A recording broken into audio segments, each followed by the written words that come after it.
I don't see this trilogy getting enough love for this being a first series for this author, and it's honestly a shame because it is an amazing first series for a first-time author. It's just wonderful, and that series is the Licanius series. This is an amazing series from book 1 to 3. It has a great story, and I don't see James Islington getting enough credit for how well he wrote his first 3 published books. These books are so well written from book 1 to 3 that I'm finding things in book 1 on my second reread that have just astonished me that I didn't even think about from book 3 the first time I read them. Sure, this series isn't written perfectly, it has its flaws, and there are some characters that aren't perfectly consistent all the way through, and there are some scenes that could use some work, but overall it is really well written for a first publishing author.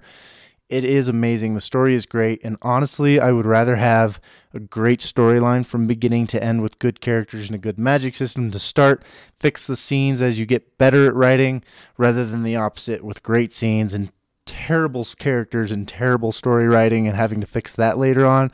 It's way easier, in my opinion, to write better characters and scenes after you have a good story, not the reverse. Overall, I give this series kind of like a 3.5 to 4 stars, somewhere in there. I think it has a great ending. It's very satisfying. I think it finishes well. Again, it's not perfect, but I think it has its really strong qualities. It keeps you interested throughout the whole series.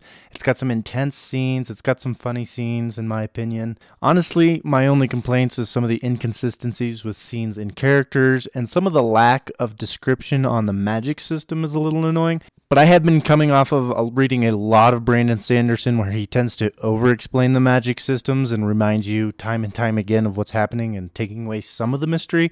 So coming off of that, I do feel like I need more explaining, but for most people, it's probably just the sweet spot.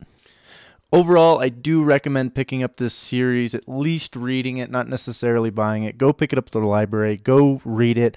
Honestly, I can't fault anybody for not wanting to have these on their shelves. It's not written perfectly. It doesn't hold a candle to things like The Lord of the Rings, and other worlds are definitely a little more immersive and have way more fleshed out magic systems and things like that, if that's what you're into.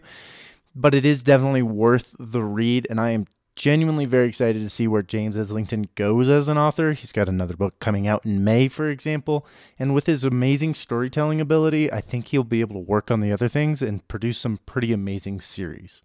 And lastly, it has no sex scenes or cussing and little to no gore for most of the entire book, so it's a very easy pickup for anyone who's looking to get into this. Honestly, if you read Brandon Sanderson, this is a very easy series to go into and to read. It's an easy read. I suggest you go pick it up. Now go put the screen down and go read a book.